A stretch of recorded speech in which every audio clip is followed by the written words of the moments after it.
Israeli shelling and airstrikes killed dozens of Palestinians near Khan Younis, Gaza medics said on Monday, as many fled the damaged city. That's after Israel issued new evacuation orders to some neighbourhoods in southern Gaza, in what it said were renewed attacks in those areas. Medics said the Palestinians were killed by tank salvos in some towns just east of Khan Younis, with the area also bombarded by air.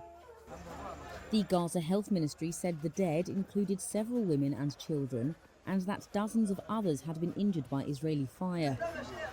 The Hamas-run ministry does not distinguish between militants and civilians in its death tallies.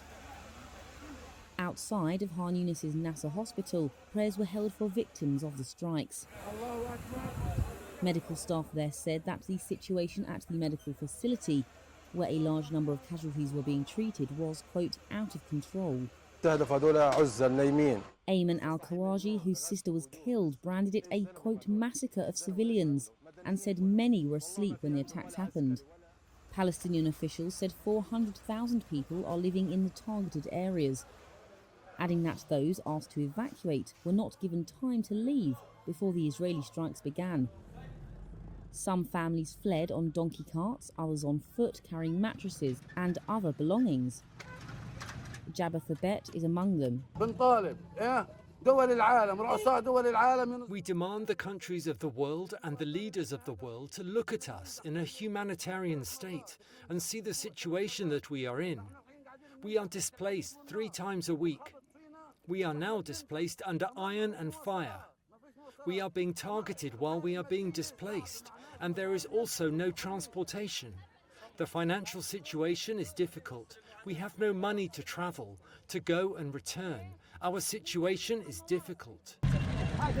An Israeli military statement said the new evacuation orders were given due to renewed Palestinian militant attacks, including rockets launched from the targeted areas in eastern Khan Younis.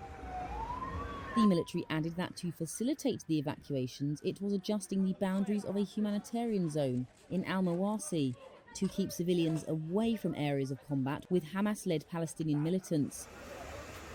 Israel vowed to eradicate Hamas after militants killed 1,200 people and took more than 250 hostages in an October 7th cross-border assault, Israeli tallies say.